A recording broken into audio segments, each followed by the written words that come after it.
What's up everybody, Adrian here, back with another video. One day I was thinking of some movie stars and the one role they played which made them famous. And then I said to myself, what about movie stars that played in a franchise role? You know, movies with multiple sequels, which now has turned them into an icon, and they will forever be known for that one role in that movie franchise. So then I tried to think which actors or actresses have played in more than one movie franchise who have multiple iconic status. So I decided to come up with a list of the different levels of iconic status. So let's check it out. So first we'll start with the non-franchise icon, which means a single movie role in separate films with no sequels that the actor will always be known for. So this is the only level or category that you don't have to have a sequel, where it doesn't have to be a franchise. So level 1 icon status is a movie role of a franchise. All it means is it has to have at least one sequel, if not more, that is bigger than the actor themselves. It's a recurring movie role that over the years they choose different actors or actresses, and once they are put in that role, they will forever be known for that movie role. But it does have to have one sequel or multiple sequels. Level 2 icon status is 2 separate movie franchise roles that the actor will always be known for. Level 3 is 3 separate movie franchise roles that the actor will always be known for. Level 4 is you get the idea. And finally, level 5, God status, where an actor or actress has played more than 4 separate movie franchises. So now that we know the different levels, let's take a look at the list. First, let's start with the non-franchise icons. Patrick Swayze. He played in Dirty Dancing, very iconic role. Also played in Roadhouse and in Ghost. Next is James Belushi. He played in Animal House and Blues Brothers. Even though Blues Brothers had a sequel, he wasn't in that sequel. Then you have Denzel Washington in Glory. Then he played as Malcolm X. Then he played in Training Day. Also have Kevin Costner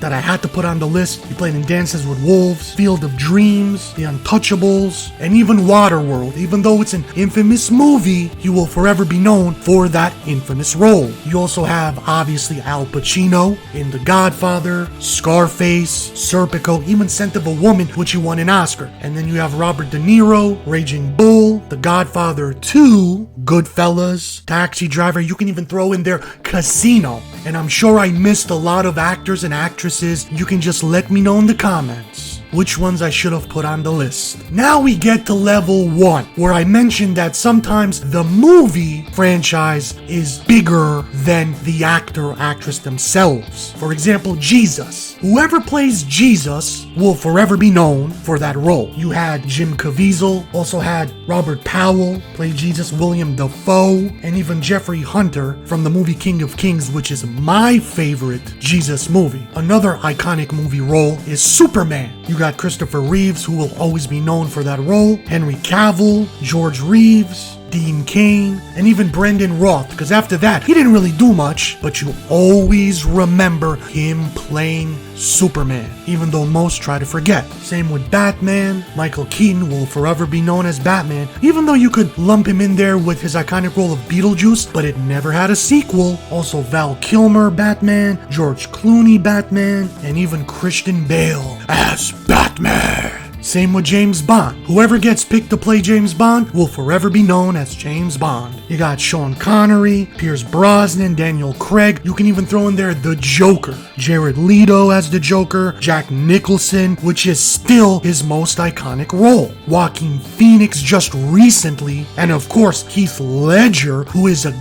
god-like status in that one role. Hugh Jackman will forever be known as Wolverine. You had Daniel Radcliffe as Harry Potter, William Shatner as Captain Kirk, and Leonard Nimoy as Spock, Luke Skywalker, played by Mark Hamill, and Princess Leia, played by Carrie Fisher. They will forever be known for those roles. So you have Wesley Snipes as Blade, you have Raul Julia as Gomez Adams. Even though he shortly died after that role, he will forever be known in the Addams Family. You have Elijah Wood as Frodo Baggins. You have Johnny Depp as Captain Jack Sparrow. Again, you can throw in there Edward Scissorhands as an iconic role, but it never got a sequel, so I only count them as one Jack Sparrow. You had Sigourney Weaver, Ellen Ripley in the Aliens franchise. You had Jamie Lee Curtis as Laurie Strode in the Halloween franchise. Linda Hamilton as Sarah Connor in the Terminator franchise. I even threw in there one of my favorite old school actors, Charles Bronson as Paul Kersey in Death Wish. Scarlett Johansson as Black Widow.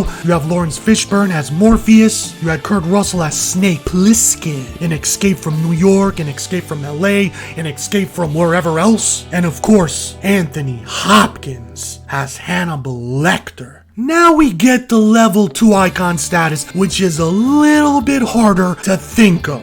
So the list consists of Patrick Stewart, Captain Picard in Star Trek, very iconic franchise role, and also Professor X in X-Men. Then you also have James Earl Jones, who technically played the voice of Darth Vader in Star Wars, and then he also played Mufasa in The Lion King. You also have Orlando Bloom as Legolas in Lord of the Rings, and Will Turner in Pirates of the Caribbean. Then you have Robert Pattinson, Edward in Twilight, the vampire, and now he's gonna be the new Batman. Then you have Mel Gibson, who played Mad Max, and Martin Riggs in Lethal Weapon. I was gonna put him down as a 3-level icon because he played as William Wallace in Braveheart, but based on the franchise rules, Braveheart never had a sequel. You have Jennifer Lawrence as Katniss Everdeen in The Hunger Games, and Mystique in X-Men. I also threw in there Gal Gadot for her role in Fast and the Furious franchise, and of course, Wonder Woman, who's getting a sequel soon. You have Arnold Schwarzenegger as playing the T-800 in the Terminator, and Conan the Barbarian. Now we get to level 3, which is super hard to make it to this level. The first person I actually thought of was Zoe Saldana as Neytiri in Avatar, which is getting 14 new sequels. You had Gamora in Guardians of the Galaxy, and Uhura in Star Trek. That's why she is known as the Sci-Fi Queen. Then you have, of course, Keanu Reeves, Neo from The Matrix, John motherfucking Wick, and you have Theodore Logan from Bill and Ted. Then you have Harrison Ford as Indiana Jones, Han Solo in Star Wars, and Decker in Blade Runner, which got a sequel, and he was in. Will Smith from his role in Men in Black, and then his role in Bad Boys, and of course, The Fresh Prince of Bel-Air. Now I know that's not a movie, it's a TV series with multiple seasons. When I say to you Will Smith, the first thing that comes to your mind, Fresh Prince of Bel-Air, over his movie roles. So on my list, it counts. Then you have Sylvester Stallone, Rocky, Rambo, and Expendables. Next we have Mike Myers, his role in Wayne's World, then Austin Powers, and of course Shrek. And then I had to throw this guy in there, Tim Curry, because I don't think he gets enough recognition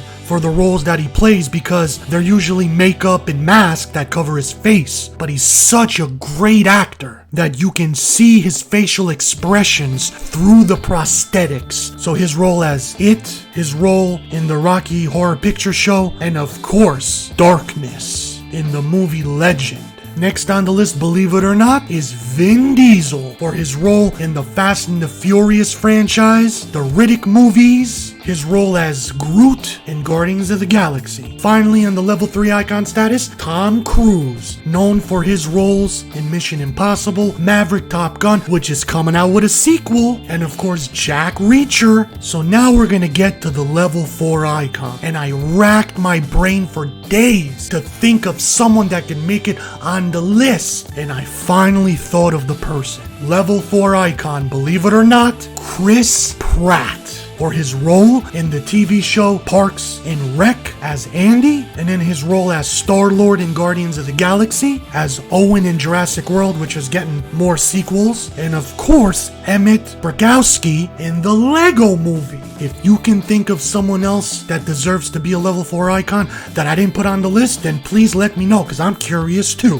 Who's gonna take the coveted spot as a level 5, no, God level icon status? Let's find out. Andy Serkis. This guy is a pioneer and a genius in the motion capture genre. And believe it or not, he doesn't get the recognition he deserves. I don't even think he has won an Oscar for the roles that he played because they're quote-unquote not real people. They're CGI, so it doesn't count. But I say that's bullshit. Not only should it count, he should have won an Oscar for each one of these roles. Because without him emoting, without his facial expressions, these quote-unquote lifeless, not real characters would have never came to life if it wasn't for Andy Serkis. So some of his iconic god-level status roles are Gollum from Lord of the Rings, King Kong from Kong, Snoke from the Star Wars sequels, and of course Caesar from Planet of the Apes. Some other roles are Ulysses, but he was in the Avengers Age of Ultron, and he also showed up in Black Panther, so that counts. He also played Captain Haddock in Tintin, and there's a new sequel that's coming out for that, and he played in a TV series of A Christmas Carol where he played the Ghost of Christmas Past. So nobody comes close to Andy Serkis. So that's my list, everybody. I'm sure you're gonna let me know in the comments a bunch of actors and actresses that I missed, so I'm looking forward to that. Thanks for watching. See you next video.